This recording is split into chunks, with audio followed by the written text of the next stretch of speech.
जय गुरु जी संगत जी। वीडियो को लाइक कीजिए, चैनल को सब्सक्राइब कीजिए और बेल आइकन को प्रेस कर दीजिए ताकि आपको लेटेस्ट वीडियो की जानकारी अच्छे से मिल सके। जय गुरु जी संगत जी।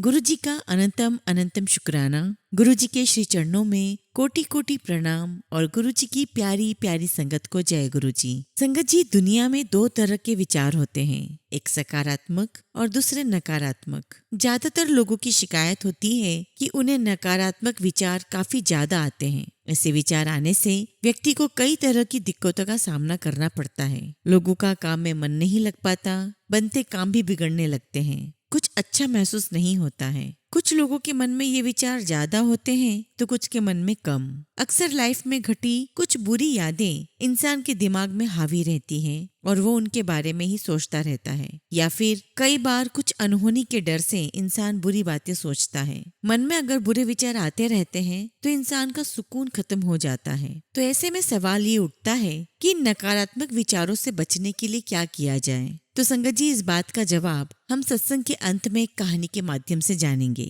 आज के सत्संग भी बहुत सुंदर है, बहुत खास है, बहुत इम्पोर्टेंट है। आप सारे सत्संग अंत तक सुने और पूरा सुने और गुरु जी की ब्लेसिंग्स प्राप्त करें। संगत जी, हम सत्संग शुरू करें उससे पहले आप सभी से रिक्वेस्ट है, आप सभी अपने सत्संग ईमेल आईडी और व्हाट्सएप पर शेयर कर सकते हैं और आप चाहें तो ईमेल आईडी और व्हाट्सएप पे टाइप भी कर सकते हैं। तो चलिए संगत जी, आज के सत्संग शुरू करते हैं। संगत जी, आज का पहला सत्संग हम बिहार से एक आंटी का सुनेंगे जो अपना नाम गुप्त रखना चाहती हैं। जय गुरु जी, शुक्राना गुरु जी। गुरु जी का अनंतम अनंतम शुक्राना। ओम नमः शिवाय, शिव जी सदा सहाय। ओम नमः शिवाय, गुरु जी सदा सहाय। संगत जी, ये मेरा पहला सत्संग है जो कि मैं आप लोग के साथ शेयर करना चाहती हूँ। अगर मुझसे जाने अनजाने में कुछ भी गलती हो जाए तो गुरु जी और संगत जी आप मुझे माफ करिएगा। संगत जी, मैं गुरु जी का स्वरूप 2016-17 से अपनी एक पहचान की एक आंटी हैं, उनके व्हाट्सएप स्टेटस में देखती थी। उनका बेटा बीमार था तो उन्होंने गुरुजी का स्वरूप लगाया हुआ था।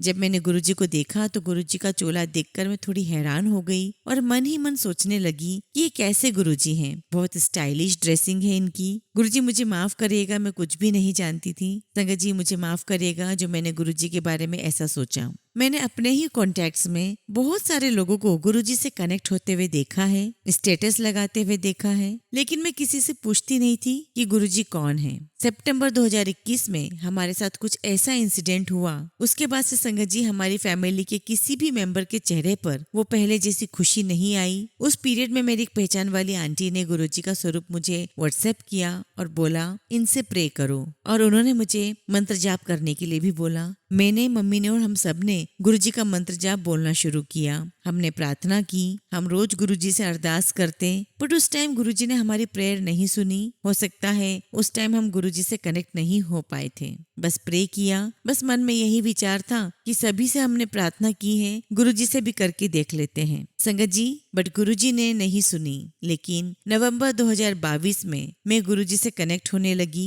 मैं इंस्टाग्राम ओपन करती और मुझे गुरुजी का मैसेज फ्लैश होने लगता।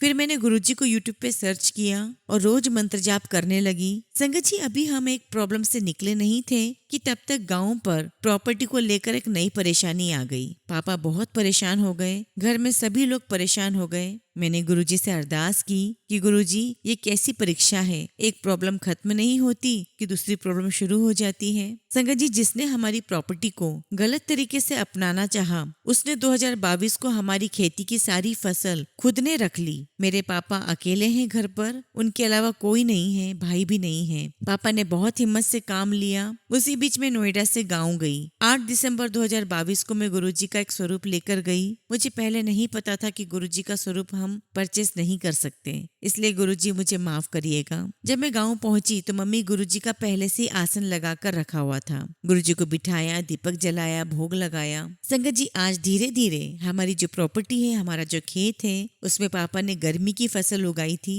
और नवंबर में दिवाली के दिन ही गुरुजी की कृपा से मेरे घर में सारी फसल कटकर खेत से घर आ गई। गुरुजी, आपका लख लख शुक्राना। आपकी कृपा से ही ये संभव हो पाया है, नहीं तो जिसने हमारी प्रॉपर्टी, हमारा खेत अपने नाम करना चाहा, उस हिसाब से हमारे पास फसल ही नहीं आ पाती। लेकिन ये सब आपकी कृपा से ही हो पाया है। जय गुरुजी, शुक्राना गुरुजी।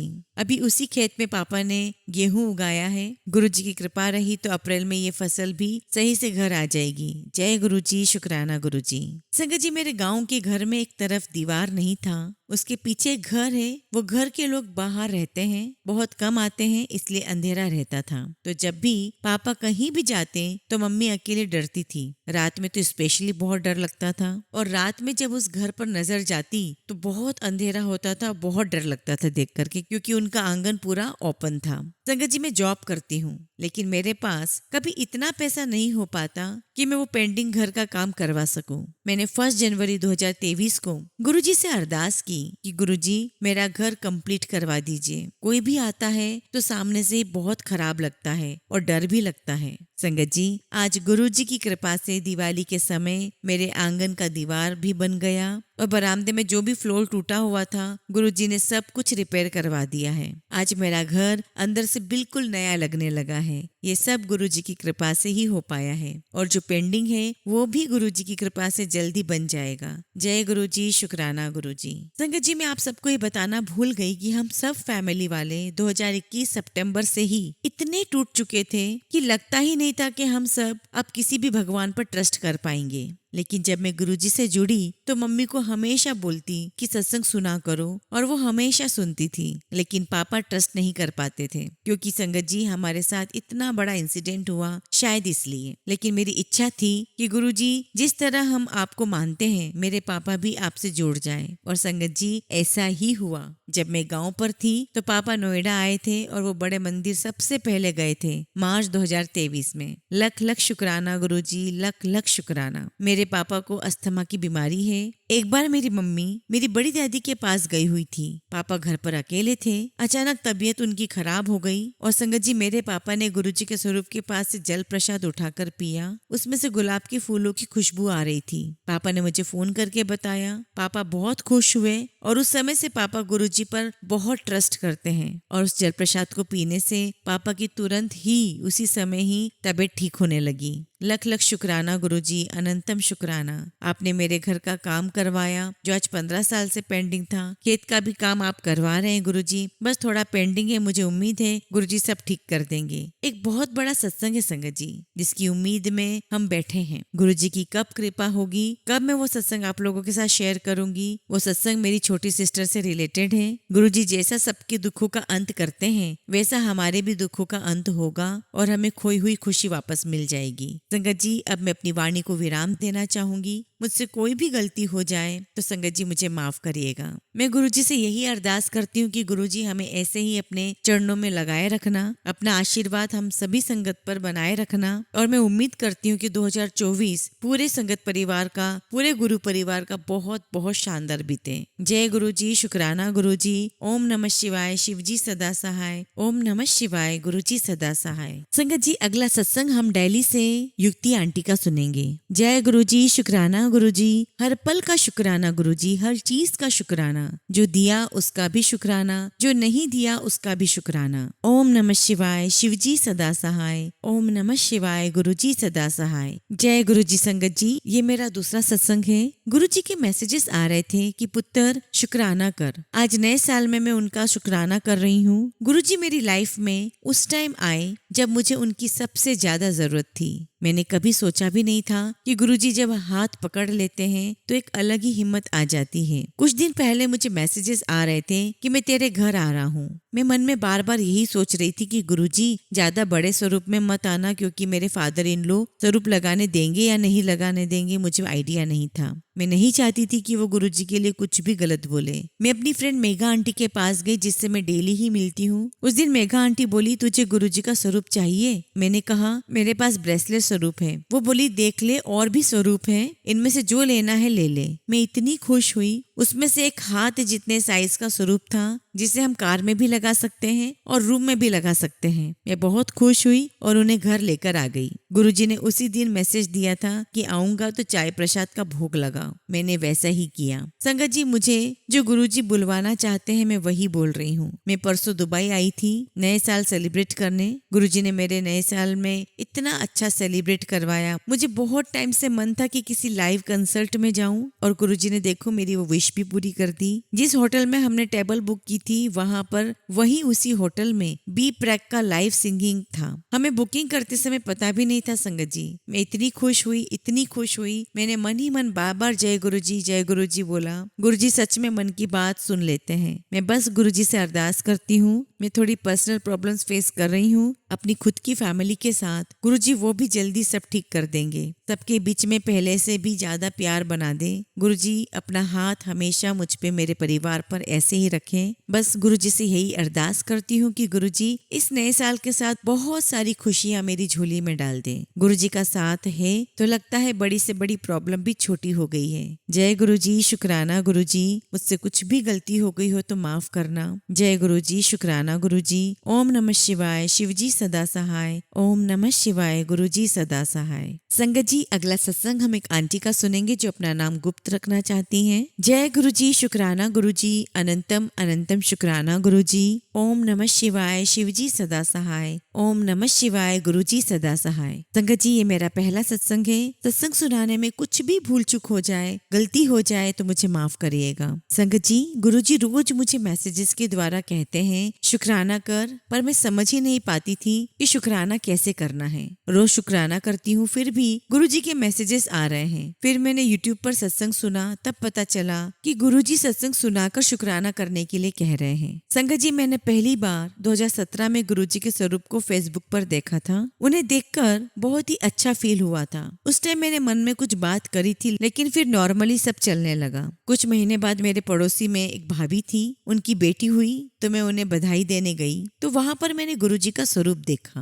तब मैंने उनसे गुरुजी के बारे में पूछा, लेकिन उन्होंने कुछ अच्छे से बताया नहीं। संगत जी, मेरी मैरिड लाइफ में प्रॉब्लम्स बढ़ती जा रही थी, इसलिए फिर इन बातों में कभी मैंने ध्यान दिया ही नहीं और मैं बहुत ही ज्यादा परेशान रहने लगी। धीरे धीरे मैं डिप्रेशन में जा रही थी। मेरे हस्बैंड काम नहीं करते थे, दिन रात बस ड्रिंक करना, घर से पैसे न मिलने पर लड़ाई झगड़ा करना, यही सब कुछ चल रहा था। मुझे कुछ समझ ही नहीं आ रहा था कि सब कैसे ठीक होगा। फिर 2020 तक मेरे घर के हालात इतने खराब हो गए संगत जी कि रोज घर में किसी न किसी बात को लेकर मेरे और मेरे हस्बैंड के बीच हमेशा झगड़ा होता। सुबह ऑफिस जाने से पहले भी होता और शाम को ऑफिस से आने के बाद भी झगड़ा होता ही होता। मेरी मदर इन लॉ भी मेरा साथ नहीं देती हैं और कहीं न कहीं वो इन झगड़ों को और बढ़ा देती हैं। इन झगड़ों के चलते मेरे हस्बैंड ने मेरे लिए बहुत गलत बातें बोली। उस टाइम मुझे उन बातों को सुनकर ऐसा लगा कि मुझे मर जाना चाहिए, लेकिन अपने दोनों बच्चों को देखकर मैं चुप रह गई। फिर जनवरी 2020 में मैं अपनी मम्मी के पास आई तो मैं अपनी भाभी से मिली। मेरी भाभी भी उसी दौरान नई गुरुजी से जुड़ी हुई थी। तब उन्होंने मुझे गुरुजी के बारे में बताया। मैंने उनकी बातों को ध्यान से सुना, पर डिप्रेशन की वजह से मेरा माइंड कुछ रिस्पॉन्स नहीं कर रहा था। लेकिन उनसे गुरुजी के बारे में बात करती थी तो मुझे बहुत अच्छा लगता और कुछ होने लगता। समझ ही नहीं आ रहा था कि क्या हो रहा है। फिर मेरी भाभी ने मुझे विश्वास दिलाया कि एक बार गुरुजी को मानो, मुझे कुछ कहना ही नहीं पड़ेगा, तू खुद कहेगी। तब भाभी ने मुझे मंत्र जाप, शब्द बानी सुनने के लिए कहा। मैंने मंत्र जाप करना शुरू कर दिया, मोबाइल में शब्द बानी चलाना शुरू कर दिया। लड़ाई झगड़े तो वैसे ही चल रहे थे। एक दिन मॉर्निंग में मैं ईयरफोन लगाकर सुबह 4 बजे शब्द बानी सुन रही थी कि मेरे हस्बैंड पता नहीं उठे और मुझे बहुत ज्यादा गलत बोलना शुरू कर दिया और बोलकर दूसरे कमरे में जाकर सो गए। मैं इन झगड़ों के चलते रोज अपने बारे में गलत सुनकर उस टाइम इतना रोई और गुरुजी को बोल रही थी कि बचा लो मुझे और मेरे दोनों बच्चों को। तभी मेरे सर पर किसी ने हाथ रखा। ऐसा फील हुआ कि मैंने उठकर देखा तो मुझे कोई नजर नहीं आया। धीरे धीरे टाइम ऐसे ही चलने लगा। मैं मंत्र जाप, शब्द बानी सुनती रहती थी। तभी उसी दौरान मेरी एक बहुत अच्छी कंपनी में जॉब लग गई। मेरी नई जॉब को 1 महीना ही हुआ था कि कोविड लॉकडाउन लॉकडाउन लग गया। गुरुजी के भरोसे लाइफ चल रही थी। 2021 में मेरे हस्बैंड ने ड्रिंक इतना ज्यादा करना शुरू कर दिया कि उन्होंने खाना खाना ही छोड़ दिया। इस तरह घर में झगड़े बढ़ने लगे। मेरी सिस्टर इन लो भी कहने लगी कि अपने पति को संभालो, उसका ध्यान रखो, बच्चों में मत लगी रहा करो, बच्चे तो बड़े हो ही जाएंगे। सितंबर में मैं ससुराल से अपने बच्चों के साथ अपने घर आ गई, लेकिन उन्होंने घर पर आकर लड़ाई झगड़ा किया और परेशान करने लगे। गुरुजी से रोज विनती करती कि कब हमारी लाइफ अच्छी होगी, शांति से हम कब रहेंगे और आप मुझे बड़े मंदिर कब बुलाओगे। संगत जी, कुछ टाइम बाद पता चला हस्बैंड को जॉन्डिस है, लेकिन उन्होंने फिर भी ड्रिंक करना नहीं छोड़ा। एक दिन मैं ऑफिस में थी, मेरी भाभी का मुझे कॉल आया और कहा बड़े मंदिर चलना है। मैंने भी उनको हाँ कर दी और मैं उनके साथ बड़े मंदिर गई। उस दिन मेरे साथ क्या हो रहा था मुझे नहीं पता। मैं रोए जा रही थी, पता नहीं क्यों, और अपनी बॉडी में कुछ फील कर रही थी। वो पता नहीं क्या फीलिंग थी, पर जो हो रहा था वो गुरुजी कर रहे थे। वो मुझे ब्लेसिंग्स और पावर दे रहे थे। उसके बाद घर में गुलाब की फ्रेग्रेंस भी आई। कुछ दिन बाद मेरे हस्बैंड भगवान जी के पास चले गए। मैं शॉक्ड हो गई। मुझे नहीं पता कि क्या हो रहा था मेरे साथ और ये कैसे हो गया। तब मैं अपने ससुराल पहुंची तो ससुराल वाले कोई सीधे मुंह बात ही नहीं कर रहे थे। मैं वहाँ बिल्कुल अकेली हो गई थी। गुरुजी से ही बातें करती थी। मुझे गुरुजी ने पहले ही बड़े मंदिर बुलाकर पावर दी और मेरे साथ गुरुजी वहाँ पर रहे ताकि मैं कमजोर ना पड़ूं। गुरुजी की बड़ी कृपा है कि उन्होंने ये समय भी कटवा दिया। अभी लाइफ स्मूथ चल रही है, अच्छे से चल रही है। गुरुजी का बहुत बहुत शुक्राना, अनंतम शुक्राना।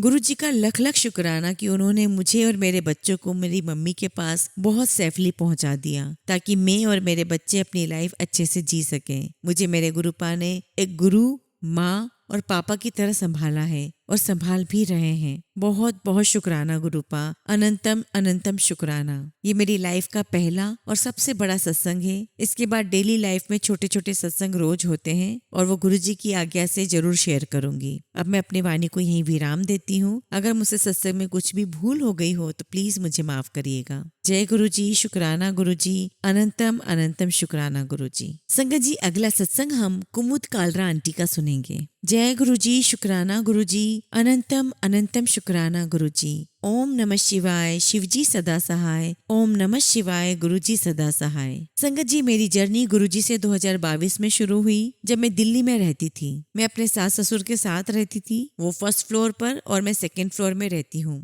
संगत जी, मेरी सास मुझे बिल्कुल पसंद नहीं करती थी। मेरी शादी को अब 25 साल हो गए हैं, लेकिन उन्होंने मुझे कभी नहीं अपनाया। हमेशा मेरी बुराई हर किसी के साथ करती रहती थी, चाहे वो काम वाली हो या पड़ोस में या फिर मेरे हस्बैंड से। शादी के वक्त उन्होंने मेरे पेरेंट्स से कहा था कि हम इसे अपनी लड़की की तरह रखेंगे और बहुत प्यार करेंगे, लेकिन धीरे धीरे सब उल्टा निकला। उन्होंने मुझे टॉर्चर करना शुरू कर दिया और मेरे हस्बैंड भी उन्हीं के साथ थे। मैं हॉस्पिटल में गवर्नमेंट जॉब करती हूँ एज ए नर्सिंग ऑफिसर। मुझे मेरे घर में हमेशा बड़ों की रिस्पेक्ट करना सिखाई है, इसलिए मैं चुपचाप सब सहती रहती थी। जब मेरा पहला बेबी हुआ उस वक्त मेरे इन-लॉज ने मेरे अबॉर्शन कराने की कोशिश की, लेकिन जब मुझे बात पता चल गई तो वो करवा नहीं पाए। हद तो तब हो गई संगत जी, जब मेरा बेटा हुआ तो मेरे बेटे के होने के बाद इन लोगों ने मुझे ना तो कुछ खाने के लिए ठीक से दिया, ना ही मेरे बेटे को दूध पिलाने देते थे। तब मैं बहुत टूट गई और सुसाइड करने के लिए घर से निकल गई। लेकिन फिर मुझे अपने बेटे का ख्याल आ गया कि उसका क्या होगा।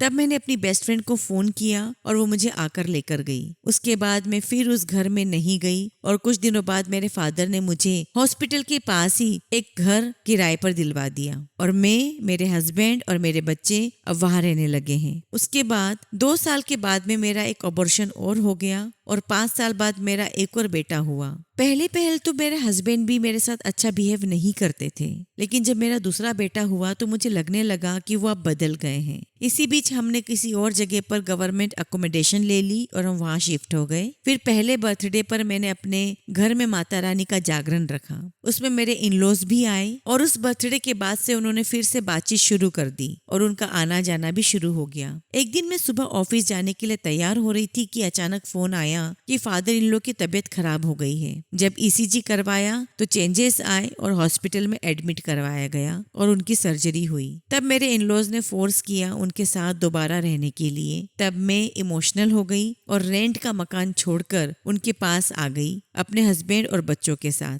कुछ दिन सब ठीक रहा, लेकिन फिर वही सब शुरू हो गया और मेरी सिस्टर इन लॉ हमारे साथ अपने हस्बैंड और बेटे के साथ हमेशा के लिए ससुराल छोड़कर हमारे पास आ गई। मेरी मदर इन लॉ ने फिर से मुझे टॉर्चर करना शुरू कर दिया। फिर भी मैं यही सोच करके कि मेरे हस्बैंड तो मेरे साथ हैं, चुपचाप सब सहती रही। लेकिन एक दिन अचानक 2020 में मुझे पता लगा कि मेरे हस्बैंड ने मेरी सारी ज्वेलरी और बैंक बैलेंस नील कर दिया है। इसकी भी एक लंबी स्टोरी है जो मैं सत्संग में बताऊंगी। उसके बाद यह बात मेरे भाई और मेरी माँ को पता लगी। तब तक फादर मेरे एक्सपायर हो गए थे और मेरे भाई और मेरी मम्मी मेरे इन-लॉज से बात करने आए, लेकिन मेरे इन-लॉज ने उनसे बात करने से साफ मना कर दिया कि हमें नहीं मालूम कि कैसे क्या हुआ। बस मेरे इन-लॉज ने कहा कि हमें कुछ भी नहीं पता, हम इसका सब कुछ लौटा देंगे, चाहे हमें हमारा घर ही क्यों ना बेचना पड़े। और ऐसे ही दिन निकलते गए और इस बात को 2 साल बीत गए। मेरे और मेरे हस्बैंड में अब सब कुछ खराब हो गया है, मेरा ट्रस्ट खत्म हो गया है और हमारी फाइट होने लग गई है। फिर भी मैं बच्चों की वजह से एडजस्ट कर रही हूँ। मेरे हस्बैंड ने आज तक नहीं बताया कि उन्होंने इतने पैसों का क्या किया और क्यों किया।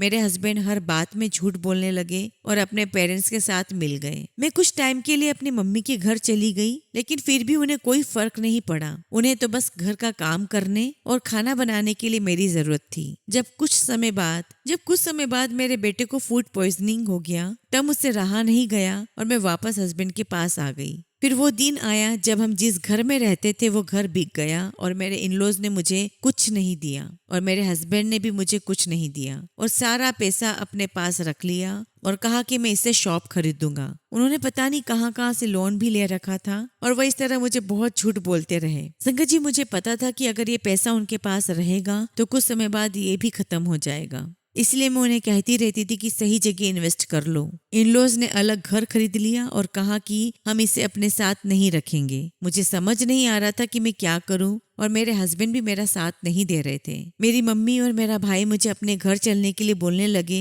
लेकिन मैं उनके ऊपर बोझ नहीं बनना चाहती थी और बच्चों के बिना भी रह नहीं सकती थी। उस समय मैंने एक डिसीजन लिया कि मैं अपने नोएडा वाले घर में चली जाऊंगी और वहीं से जॉब करूंगी। मैंने वो घर 2019 में परचेस किया था इन्वेस्टमेंट के पर्पज से। अब मेरे पास कोई और रास्ता नहीं था। मेरे हस्बैंड बच्चों के साथ अपने पेरेंट्स के साथ ही रहने लगे। इसी बीच मेरी मम्मी की फरवरी में डेथ हो गई और मैं बिल्कुल टूट गई। जब मम्मी की डेथ हुई तो मैं कुछ दिनों के लिए अपने भाई के घर आ गई। मैं बहुत डिप्रेस्ड थी। तभी एक दिन मेरे भाभी की कजिन सिस्टर घर आई और उन्होंने मुझे गुरुजी के बारे में बताया। उन्होंने गुरुजी की महिमा और चमत्कार के बारे में बताया और कहा कि तुम परेशान मत हो और गुरुजी से अपनी प्रॉब्लम शेयर करो, वो जरूर मदद करेंगे। उन्होंने मुझे कहा कि मम्मी की 13वीं वाले दिन वो मुझे गुरुजी का लॉकेट और स्वरूप लाकर देंगी और उन्होंने वैसा ही किया और तब मैंने उस लॉकेट को पहन लिया और स्वरूप को फ्रेम कराकर अपने घर में रख लिया। मैं ये बताना भूल गई कि यह सब मेरे नोएडा शिफ्ट होने से पहले की बात है, जब तक मकान सेल नहीं हुआ था। मैं दिन रात गुरुजी के आगे अरदास करती कि गुरुजी ये सब ठीक कर दो, मुझे इस भंवर से बाहर निकाल दो। तभी ये घर सेल हुआ जो बहुत टाइम से सेल नहीं हो रहा था। तब तक मैं गुरुजी को बहुत मानने लगी थी और मैं फोन पर गुरुजी के सत्संग सुनती और मैसेजेस भी पढ़ती रहती थी। जब भी कोई सत्संग का मैसेज आता मैं बहुत खुश होती और कितनी भी दूर होता सत्संग में अटेंड करने जरूर जाती। गुरुजी से मिलने के बाद मुझे क्लियरली समझ में आ गया कि मेरे हस्बैंड को मेरी कोई परवाह नहीं है। उनके लिए पैसा ही सब कुछ है। मेरे इन-लॉज और ननंद भी ऐसी ही हैं। उन्होंने कभी भी मुझे अपना नहीं समझा, हमेशा अपने बेनिफिट के लिए यूज करते रहे। और जब दोबारा मेरे हस्बैंड ने मुझे डिच किया और बच्चों को भी अपनी साइड कर लिया, तब मैंने अकेले रहने का फैसला लिया और मैं नोएडा शिफ्ट हो गई और वहीं से जॉब कंटिन्यू करने लगी। अब मेरे पास गुरुजी का साथ था। मैं दिन रात गुरुजी का ही सत्संग और पूजा करने लगी और शिफ्ट होने के बाद सत्संग भी कराया। कुछ टाइम बाद मुझे दिल्ली अप डाउन करने के लिए भी प्रॉब्लम होने लगी थी। तब गुरुजी ने ही मेरा ट्रांसफर कराया और अब मैं नोएडा से थोड़े पास ही जॉब कर रही हूँ। छोटे छोटे बहुत से सत्संग हैं जो मैं शेयर करना चाहती हूँ, लेकिन अब मैं अपने सत्संग को यहीं विराम देती हूँ। बाकी का सत्संग दोबारा जल्दी ही सुनाऊंगी जैसी गुरुजी की आज्ञा होगी।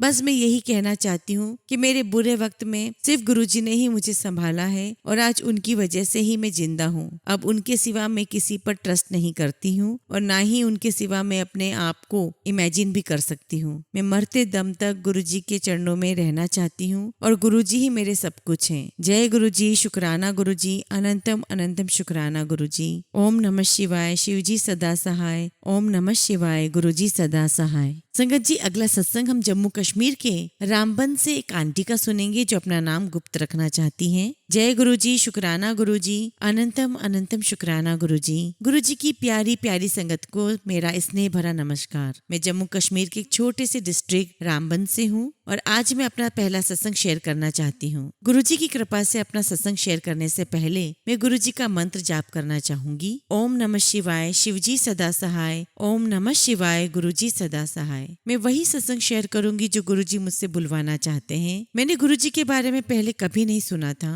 और मैं फेसबुक पर देखती थी, लेकिन स्क्रॉल करके आगे बढ़ जाती थी। माफ करना गुरुजी, तभी हमें सोचती थी कि पता नहीं कौन से गुरुजी हैं। मैं एक टीचर हूँ और वहाँ पर हमारी टीचर ने मुझसे कहा कि मैं गुरुजी को बहुत मानती हूँ और गुरुजी सबकी सुनते हैं। उन्होंने मुझे दर्शन भी दिए हैं, तो आप सब लोग भी उनका मंत्र जाप किया करो। और उनका मंत्र जाप है ओम नमः शिवाय, शिवजी सदा सहाय। ओम नमः शिवाय, गुरुजी सदा सहाय। उन्होंने कहा कि शाम को 7 बजे आप लोग सब उनका मंत्र जाप किया करो। मैं घर पर गई और यूट्यूब पर सर्च किया और मुझे वहाँ पता चला कि गुरुजी का सबसे पहले ओंकार, उनके वचन, उनका मंत्र जाप और उसके बाद शिवजी की आरती होती है। तो मैंने शाम को रूटीन बना ली और मैं उनका ये सब कुछ सुनने लगी। धीरे धीरे करके गुरुजी ने मुझे अपने साथ कब जोड़ लिया मैं नहीं जानती। वैसे कहने को तो मैं गुरुजी से जून 2023 के आसपास जुड़ी हूँ, लेकिन उन्होंने मुझे कब से जोड़कर रखा है वो गुरुजी ही जानते हैं। मेरे पास उनका कोई स्वरूप नहीं था, लेकिन मैं मन में सोचती थी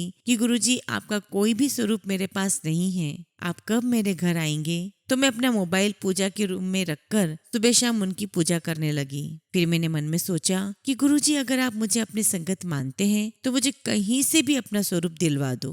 ये बात संगत जी 15 या 16 जुलाई पूर्णमासी के आसपास की है। हमारे यहाँ एक दादाजी का मंदिर है, वहाँ हम गए। तो जब मैं वहाँ से लौट रही थी तो मैंने अपना फोन खोला तो मुझे फोन में मैसेज आया कि आज मैं तेरे घर आ रहा हूँ, तो मैंने चाय पिलाएगी। मैंने फोन बंद कर दिया और जैसे ही मैं घर पहुंची तो गेट के पास पहुंचती हूँ तो मेरी एक स्टूडेंट है, छोटी सी बच्ची, वो दौड़कर मेरे पास आई और बोली यह आपके लिए है, मेरी माँ ने गुरुजी का स्वरूप भेजा है। तो संगत जी, जिस स्वरूप में गुरुजी ने मुझे मैसेज दिया था वही स्वरूप मैंने रखा और उनका वो स्वरूप मैंने अपने पूजा रूम में स्थापित कर दिया। मैं बहुत बहुत खुश हुई। मैंने चाय बनाई और गुरुजी को भोग लगाया चाय प्रसाद का, तो मन में बहुत प्रसन्नता हुई। ऐसे हैं हमारे गुरुजी, जो मन में सोचो वो पूरा कर देते हैं। एक मेरा छोटा सा सत्संग है संगत जी कि मेरे दाएं हाथ के अंगूठे में बहुत दर्द है, बहुत ज्यादा दर्द था, इतना कि मुझसे बर्दाश्त ही नहीं होता था और उस दर्द के कारण मुझे डॉक्टर के पास जाना पड़ा। तो डॉक्टर ने मुझे बोला कि आप इसकी फिजियोथेरेपी करवाओ। मैंने फिजियोथेरेपी करवाई, बहुत देर तक चलती रही, लेकिन मुझे आराम नहीं आया। बहुत मेडिसिन खाई तब भी आराम नहीं मिला।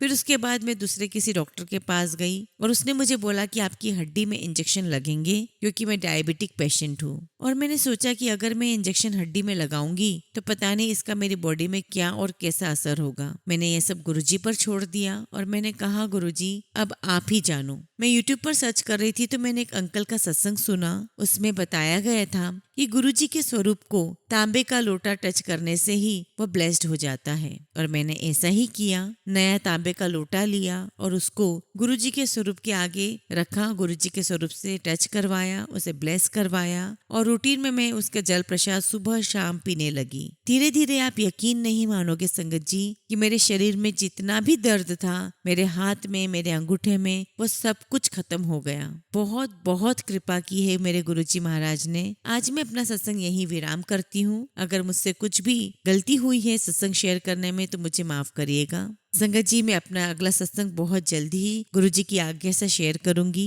जय गुरुजी, शुक्राना गुरुजी। ओम नमः शिवाय, शिवजी सदा सहाय। ओम नमः शिवाय, गुरुजी सदा सहाय। संगत जी, हमेशा की तरह आज भी हम सत्संग का अंत एक बहुत ही खूबसूरत कहानी से करेंगे। कहानी इस प्रकार है। एक धनवान व्यक्ति था, बड़ा विलासी था। हर समय उसके मन में भोग विलास, सुरा सुंदरी के विचार ही छाए रहते थे। वह खुद भी इन विचारों से त्रस्त था, पर आदत से लाचार वे विचार उसे छोड़ ही नहीं रहे थे। एक दिन अचानक किसी संत से उसका संपर्क हुआ। वह संत से उक्त अशुभ विचारों से मुक्ति दिलाने की प्रार्थना करने लगा। संत ने कहा, अच्छा अपना हाथ दिखाओ। हाथ देखकर संत भी चिंता में पड़ गए। संत बोले, बुरे विचार से तो मैं तुम्हारा पिंड तो छुड़ा देता, पर तुम्हारे पास समय बहुत कम है। आज से ठीक 1 महीने बाद तुम्हारी मृत्यु निश्चित है। इतने कम समय में तुम्हें कुत्सित विचारों से निजात कैसे दिला सकता हूँ? और फिर तुम्हें भी तो तुम्हारी तैयारियां करनी होगी। वह व्यक्ति चिंता में डूब गया। अब क्या होगा? चलो, समय रहते ये मालूम तो हुआ कि मेरे पास समय कम है। वह घर और व्यवसाय को व्यवस्थित और नियोजित करने में लग गया। परलोक के लिए पुण्य अर्जन की योजनाएं बनाने लगा कि कदाचित परलोक होगा तो पुण्य काम में आएगा। वह सभी से अच्छा व्यवहार करने लगा। जब एक दिन शेष रहा तो उसने विचार किया कि चलो एक बार संत के दर्शन कर लें। संत ने देखते ही कहा, बड़े शांत नजर आ रहे हो, जबकि मात्र 1 दिन शेष है। अच्छा बताओ, क्या इस अवधि में कोई सुरा सुंदरी की योजना बनी क्या? व्यक्ति का उत्तर था, महाराज, जब मृत्यु समक्ष हो तो विलास कैसा? संत हंस दिए और कहा, वत्स, अशुभ चिंतन से दूर रहने का मात्र एक ही उपाय है कि मृत्यु निश्चित है। यह चिंतन सदैव सम्मुख रखना चाहिए और उसी ध्येय से प्रत्येक क्षण का सदुपयोग करना चाहिए। तो संगत जी, हमें भी इसी कहानी से प्रेरणा लेते हुए ये याद रखना चाहिए कि किसी भी पल का भरोसा नहीं है। कब मृत्यु निकट आ जाए हम नहीं कह सकते। इसलिए हम हमेशा सबके साथ अच्छा व्यवहार करें, सबके साथ अच्छे से पेश आएं और सभी के साथ अच्छी वाणी के साथ बात करें। अच्छे विचार अपने आप आना शुरू हो जाएंगे। जब हम दूसरों के साथ सिर्फ अच्छा ही करेंगे तो हमारे पास सिर्फ अच्छे विचारों का ही संग्रह होगा। जय गुरु जी, शुक्राना गुरु जी।